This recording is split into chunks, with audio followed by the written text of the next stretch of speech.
IBM has recently announced SPSS Statistics version 28, which is the latest version of SPSS.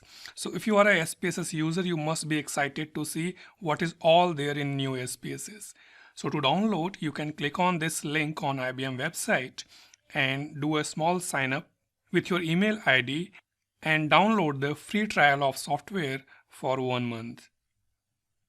Since I have already downloaded and installed the software in my computer, so I will just click on my desktop to start the SPSS 28. So to have a quick glance about the new features of SPSS, once you start the SPSS 28 after installation, you get a welcome window like this. And this window itself gives you a brief about the new exciting features of SPSS 28. So forget the left part of this window, focus on the right part, which talks about what is new in SPSS 28. So first thing you notice that we have got power analysis, which was a long overdue integration because IBM earlier had IBM SPSS Sample Power and it was a standalone software, required a different purchase, but now the power analysis has been integrated in SPSS. So just to locate power analysis, if you go to analyze window, you will see the new power analysis tool. But first let's have a complete look to this slider to know about the all new features of SPSS 28. So no need to use G-Power or buy a separate power analysis software. Now it's all integrated in SPSS. Then apart from power analysis, we have a new feature added which is called relationship maps. So it's going to help a lot to analytics professionals who are looking to come with new visualizations or data science professionals. In fact, if you look at the IBM updates, it indicates that IBM is gradually pushing SPSS software toward the data science domain, and more such integrations will come in future. Apart from relationship maps, we have a new facility of viewing output in the workbook mode that bridges the syntax editing ability and the notebook approach. So now it's easier for SPSS users to run syntax in an interactive format. Another important enhancement in SPSS 28 has been the enhanced table editing controls. So this is really a wonderful and fascinating feature. Now if you generate the output in SPSS and rather than double clicking on the table and editing everything one by one, you can have a side pane view through an icon like this, and you can specify the characteristics of the table that you desire, and you can modify table more quickly in a more interactive manner rather than having the old method of double clicking and then editing all the details. But if you ask me what has been the biggest enhancement in version 28, then my best picks are two important features. One is integration of R and Python with SPSS, so you need not now download the additional dependencies and plugins to run R from SPSS. So in version 28 it can be done more smoothly. So this has really been a much recommended, much desired enhancement that most of us, including me, were looking. And the last one is meta-analysis.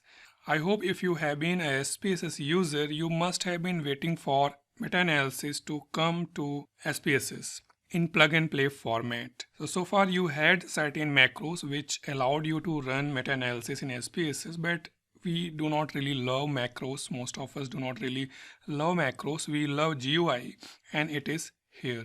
So meta-analysis and integration of R and Python environment has been definitely a wonderful enhancement. But apart from this, power analysis or interactive table editing, they are definitely wonderful additions. So let me close this window quickly and help you locate these options. So first, if you click on the analyze menu, the first two things you are going to notice, and this means that IBM want you to notice these two features or two analysis options, which is power analysis and meta-analysis. Right, and if you want to do meta-analysis, you have option for continuous outcome when your outcome variable is a continuous variable, or for binary outcome, or you can also run a meta regression using the meta analysis option in SPSS. If you have been user of SPSS version 26, means less than version 27, so I think the first thing you will notice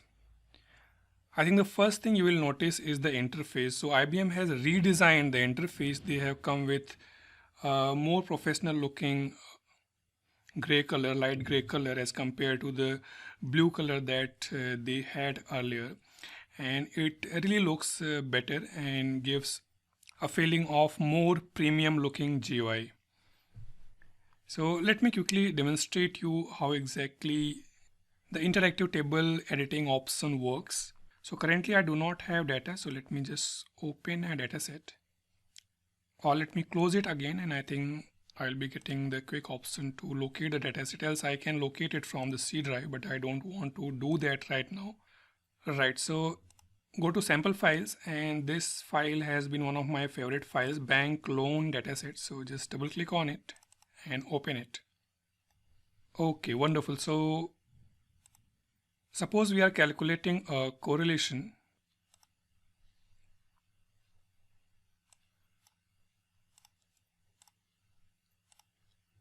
I just want to demonstrate you how the interactive table editing menu looks like,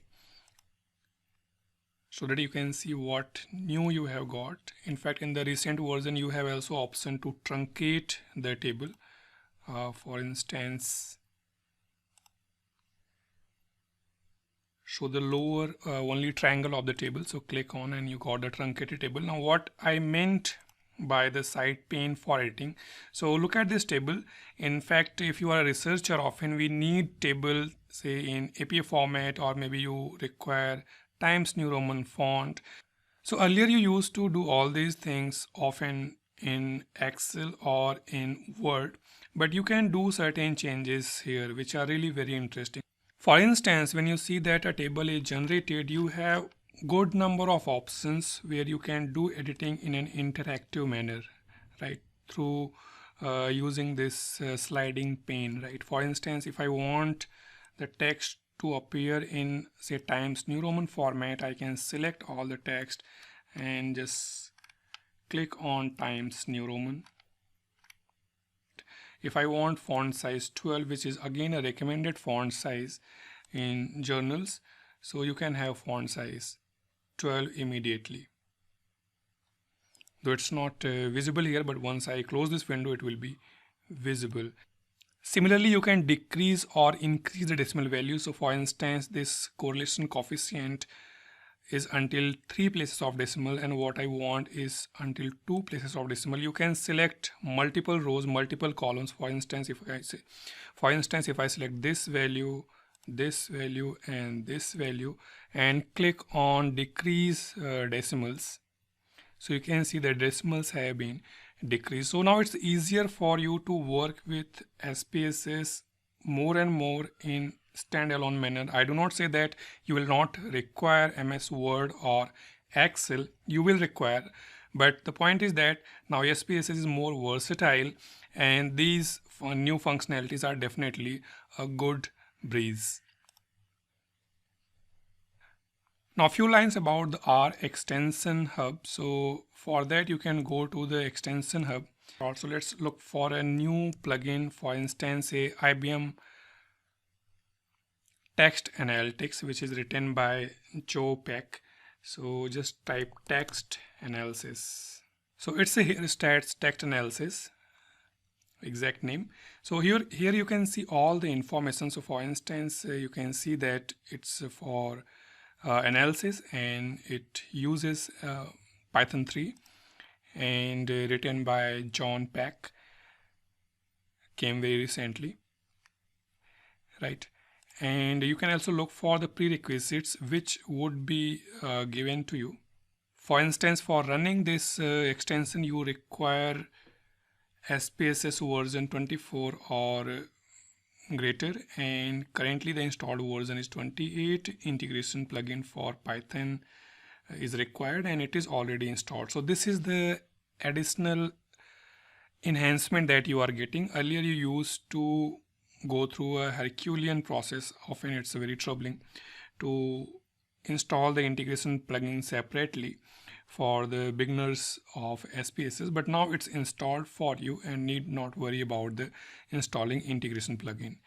So you can see that the integration plugin for both Python and R comes built in the version 28, and that's really helpful because you can run now any plugin with a peace of mind that I do not install any additional plugin. Of course, there are certain dependencies for different plugins, and you might be asked to install that.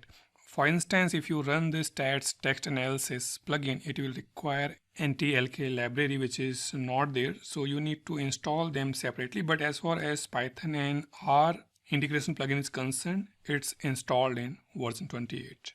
So apart from this, you can look for smaller features. For instance, you can see reports, nothing extra.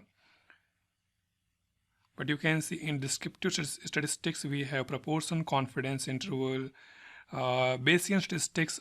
Of course, it came earlier, so in earlier versions, so it cannot be said new feature, but definitely it's more exciting to explore the Bayesian statistics with the new interface. So in your free time, you can explore all these analysis options, and I feel that you will get here and there new updates, new things, which can be really helpful for your analysis. For instance, if you see the non-parametric testing, so we have a new extension added here, which is Create Non-Parametric ANCOA. So I hope you will love the new SPSS 28 version, and I really give it a thumbs up.